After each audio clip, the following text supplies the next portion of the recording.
equations. Well, we want to skip that one. So we're going to use quadratic equations to solve problems related to numbers. Use quadratic equations to solve problems involving consecutive integers. We did some of that already. And then use quadratic equations to solve problems related to the Pythagorean theorem.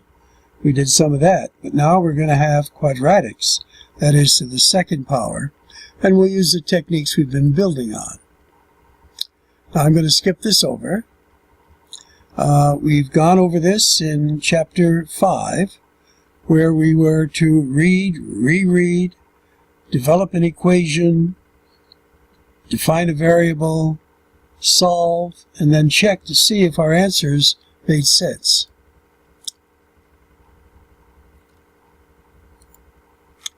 Okay, so let's start right here.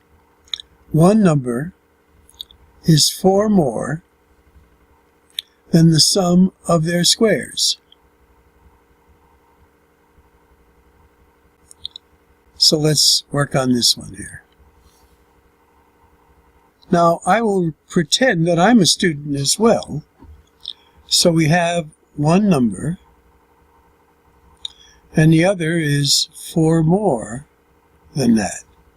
So our first number, I believe, would be x, and the second number, x plus 4. Does that make sense so far? And they're saying the sum, where we have to add these numbers together, of their squares. So this will be squared, and then this will be squared, is equal to 296. So there's our equation. So x squared, we're going to use that special technique to square that. X squared plus 8x plus 16 equals 296. Now we're going to combine like terms. This is 2x squared. Now there's a 1 and a 1 here. Plus 8x. Now I'm going to move this from this side to this side so that it gets to be an equation in standard form that is a quadratic equal to 0. So we're going to subtract that from both sides, and that gives me a negative 280. So now we have an equation in standard form. Now to simplify this a little bit, I see they're all even on this side, so I'm going to divide everything by 2 here. So this becomes x squared plus 4x minus 140, and this is still just 0. Now the only method we have so far for solving these is to factor them.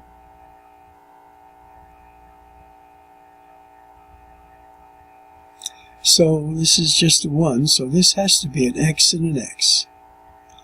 And I'm looking for 2 numbers here that will factor into 140, but have a difference of 4. How about 14 times 10? And now one is positive and one is negative. Let's see, what do we need? For our middle term, we need a plus. So the 14 for our outers will be the plus, and this will be a negative. Now the protocol for solving is we equate each factor to 0. X minus 10 equals 0, or x plus 14 equals 0. So here x equals 10. Here, x equals a negative 14. Now, for something like this, we're going to get 2 sets of answers. Because what is x and then x plus 4? Well, x is this, then plus 4 would be 14. Now this one would be a negative 14, which is what we have already, and add 4 to it is a negative 10. If you square this and square that, and then square this, I just repeated that, and square that, it equals 296. So in this case, we don't have to reject anything. Both sets of answers are satisfactory. Okay, I worked it out. Hopefully you have taken some good notes on this, because sometimes these may appear. And let's see what we have here. Let x be the smaller number, x plus 4 the larger. We're going to square this, square that, equals that. That's good. Okay, it looks very similar to what we did. Here, instead of dividing everything by 2, they're just factoring out that 2. So we just divide by 2 here, divide by 2, and then this becomes our new equation then. X equals that, we transpose, that would be one set of answers, and this is the other set. Okay, so that took, just that one problem is 7 minutes. And it checks. Okay, now here in an orange grove, there are 10 more trees in each row than there are rows.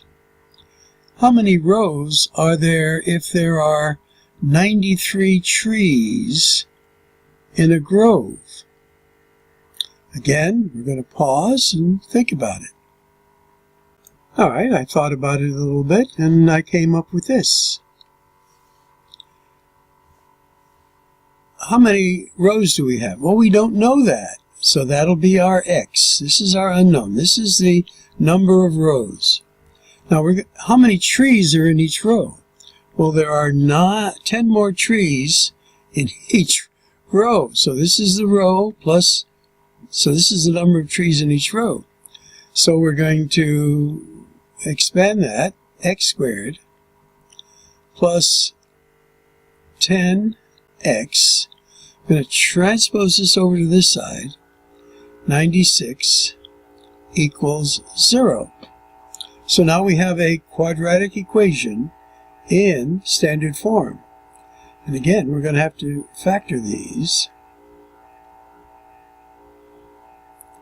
X. Now the other one was sort of easy. This one is another technique that you can use, and I've showed this before. We're going to make a little factoring tree to figure out what factors are we going to put here. So this is even. We're going to take out a 2. So this is going to be 4, 8. We're going to take out a 2, and that's 24. Take out a 2, and that's 12. Take out a 2, and that's 6. Take out a 2, and that's 3. So 1, 2, 3, 4, 5. 5 to the second is 32, and 3, that doesn't give me 10. So I'm going to have to fiddle with these. Let's try this. This is an 8, and this is a 12. That doesn't work, so I'm going to have to pause and think about this a little bit. Now, it takes a while. When I tried it this way, 2 times 2 times 2 times 2, this is 16. And 2 times 3 is 6. Ah, that's the combination. So one is going to be 16, and this is going to be 6. Now we want our middle term to be positive, so this is positive, and then this is negative. So we go x minus 6 equals 0, or x plus 16 equals 0, and here x equals 6, or x equals a negative 16. Now here's a case where we're going to reject the negative 16. We can't have negative 16 rows. So we're going to have 6 as the number of rows. So in an orange grove, there are 10 more trees in each row. So how many rows are there in this grove? Well, we said X was the number of rows, and X equals 6. So there are 6 rows, and this was the protocol to get it done. All right, let's see what they've done here.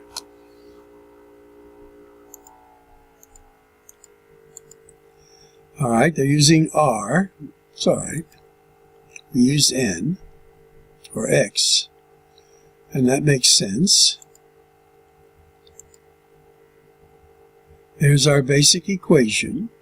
Remember, the number of rows times the number of trees in a row give you the total number. Okay, that would make sense too. They even give you a nice picture. Then we factored it. Okay, they didn't show us how to factor it. I did that. There's 1, there's 6, there's the other. We're rejecting this one. So the answer is there are 6 rows in the grove. All right. Okay, let's take another look at this. Here we have a rectangle that has an area of this and a perimeter of this. What are the dimensions of the rectangle? All right, let's study this and see what it looks like here.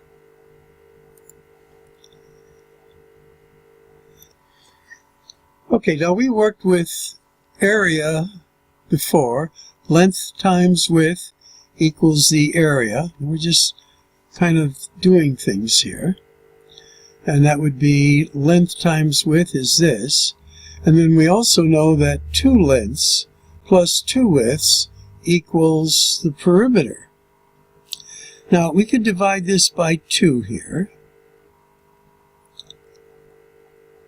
And we get length plus width equals 48. I'm sorry, 24. Got carried away there. Got to divide that by 2 also.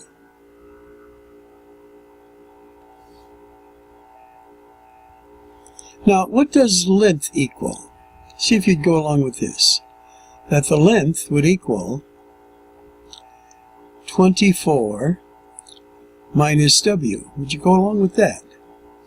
I'm just solving for length. Now, I know what length is. Length is this. And by the way, we're going to be using things like this in our next chapter a little bit, our last chapter, chapter 8. So we don't know what the width is. Width is W. This is our width. We don't know this W. But we know now the length is 24 minus W. And that now equals 135. And this was the key to it, sort of opening up what this is in the form of a picture to get a strategy to do it. So I'm going to multiply this times this and get 24W. I'm going to multiply this times this and I get here a negative W squared equals 135. But I want everything to be positive, especially that first term. So I'm going to transpose this term over to this side. And now I get a positive W squared. I'm going to transfer this over to this side. Now I get a negative 24W. And then that is on that side already. That's going to be a positive 135. And this is all going to equal 0. Now I have a quadratic equation in standard form. Now I could pretend it's on this side because I want to factor it. And notice these are all sort of easy to factor because the W squared is a 1. So this will be a W and a W. And now I have to think of factors of 135 that have a difference of 24. So let me work on that a little bit. Now, as I did this, I got my 135. I know 5 can go in there, so I got 27. 3 will go into there 9 times, and then I thought, well, wait a minute, this is 15, this is 9. 15 and 9 are 24, so those are my factors. 15 and 9. Now, they both have to be negative. So, when I do this, again, this is equal to 0. I'm going to do the shortcut here now. W equals a positive 9, or W equals a positive 15. Now, let's check this out here. Now, 9 times 15 is 35, 135. And 18 and 30 is 48. So where these look like they're both W's, is we could say the length here is 15 and the width is 9. Now if you want to say the length is 9 and the width is 50, that's okay. But these are the dimensions then of this particular figure. And now let's see what they do. Okay, we recall our pictures. Now they're giving us the formula area equals length times width. They're giving us perimeter equals 2 lengths plus 2 widths. So if you divide it by 2, you get the perimeter here, half of that would be 24. Okay, so they are setting it up like we did a little bit. So this is the width, and then this would be the length. We did it a little differently, but similarly. So there's our width times length equals the area. Okay, that part's the same. And they transposed everything to the other side. And there was our quadratic equation in standard form equal to 0. Well, they factored it. They didn't show us how to figure out the factors, but we did. And then they're saying the width could be 9. And then the length could be 15, or, as we mentioned, it could be the other way around too. So there are dimensions. Okay, now here's another application where a man wants to build a fence on 3 sides of a rectangular shaped lot he owns. If he has 180 feet of fencing, and he's needed the area of the lot is this many square feet, what are the dimensions of the lot? Now, I'm going to go ahead here a little bit because I believe they show us a picture. All right, they're saying the lengths of the equal sides would be x. And then the third side, remember if this was our total, if we subtract the 2 sides, which are x, this is our third side. So there it is. I like it. This is the picture I recall they had. So using this picture now, and remember we did things like this way in the beginning. If we had a total amount of 180 and we have 2 sides that are 2x, each side is x and another x, how much do we have left of our fencing? Well, it would be 180 minus 2x, and that's what they have. A way to figure it. So what will our equation be? Well, it's going to be, we know that this side for area now is going to be 2x times, so we're just looking at this dimension here. Well, actually, we don't need 2x. I take that back. This is just going to be x. We're going to do length times width. So we know this is our length, x is our width. That's better. So I had to think about that a little. And you'll have to think about it too. 180 minus 2x. And we said this equals 400. And I should say 4,000. Yes. So I'm going to distribute that x. I get a negative 2x squared, a positive 180x, just putting it in this form, equals that. Now I'm going to move everything over to the other side here. This on this side becomes this. Now what do you think I'm going to do? Well, I'm going to divide everything by 2 to make my numbers a little smaller. So this is still 0, and this is going to be x squared minus 90x plus 2,000. Now, what I want to do is find the factoring of this, and I'll pause while I do that. So I tinkered with this, and 40 and 50 is what I ended up with, and they're both going to be negative. So here we're going to go x equals, the shorthand is 40, just transpose that. This is x equals 50. So as you probably imagine, we're going to get two sets of answers here. Keeping in mind that if we double 40,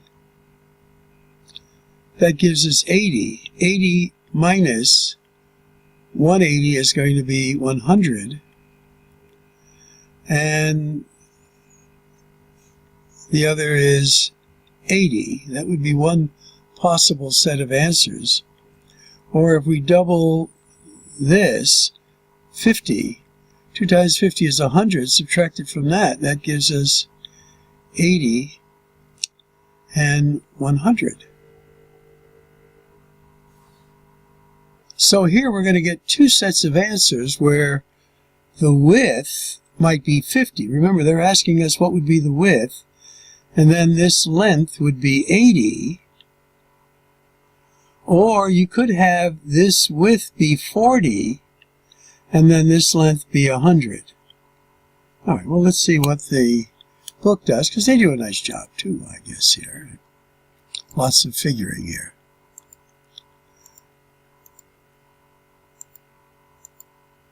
And they're showing us the answers here. So one side would be 50, and then the length would be 80. One side would be 40, and then the length would be 100. Okay. So there are two possibilities that they would use. Okay, consecutive numbers. We've done this before. If n is 5, then n plus 1, 5 plus 1 is 6, and n plus 2 is 7.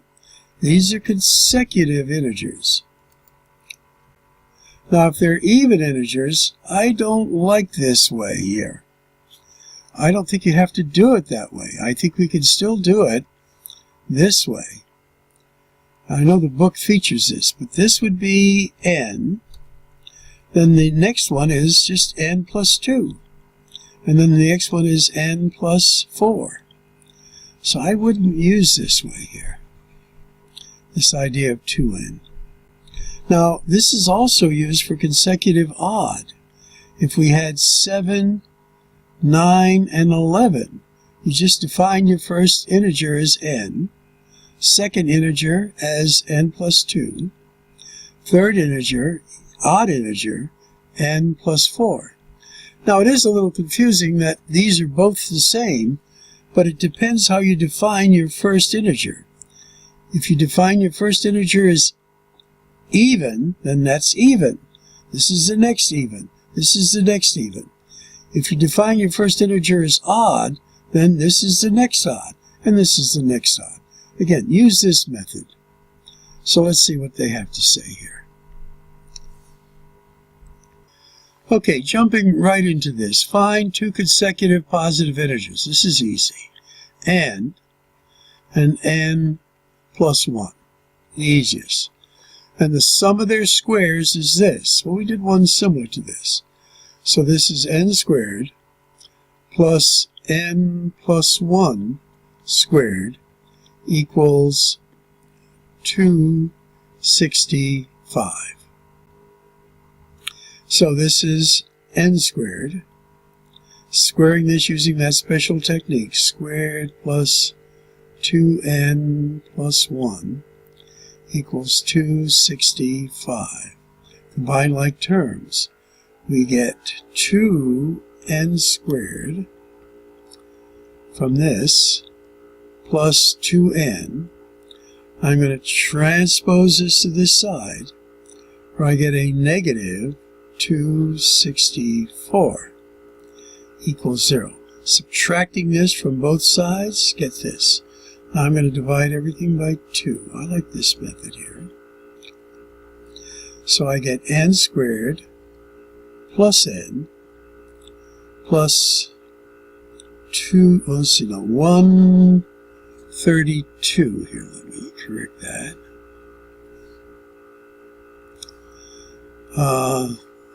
Put the right sign there too here.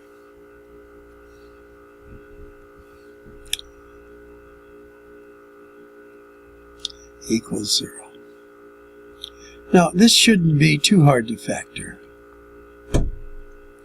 We want a difference of 1 here.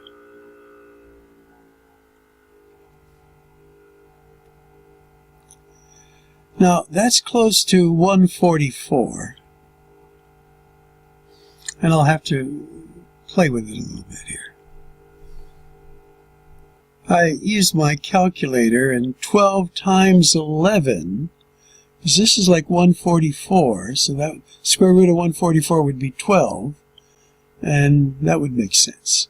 So we need a positive in the middle, so this will be positive, and this will be negative. So when we solve this, again, we're equating each of these to 0. This is going to be n equals 11, and here n equals a negative 12.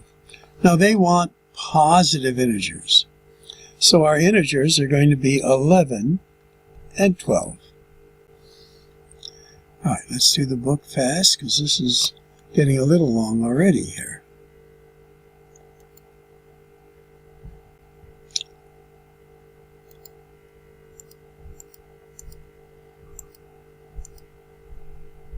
Good, good, good. All right, they're just factoring out the 2, and if you divide both sides by 2, that goes away. All right, there are the factors. There's a negative,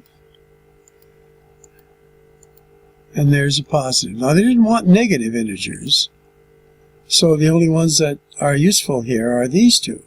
Now, before, we just wanted any numbers. That's why our first example had 2 possible sets. Okay.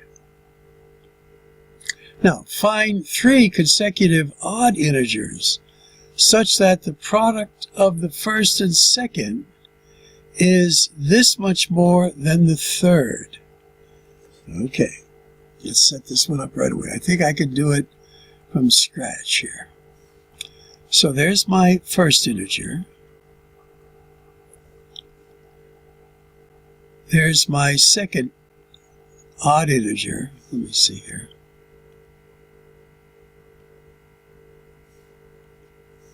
N plus 2.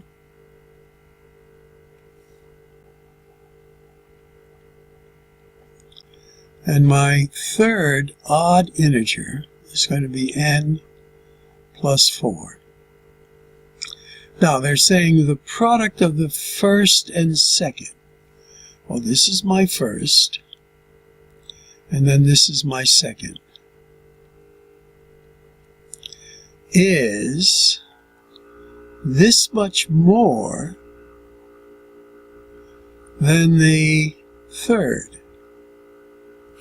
So we're going to say our third is n plus 4 plus, let's see, the product of the first. Let me just read this again here more closely. Yeah, so this is this much more than this. So this is going to be n squared plus 2n. I think we're just going to do that. And then we combine this. This is going to be n plus, add these together, 72. So now we have to put it in standard form. Bring all these terms over to the other side. So this is going to be n squared. I'm subtracting one n from both, so this will be plus n. And we bring that over as a negative 72 equals 0. Now we have to factor that. And I like this because it's a little easier. And what do we get here? Well, 9 times 8 is 72, and we need a difference of 1. So this is going to be a plus, and then this is going to be a minus here.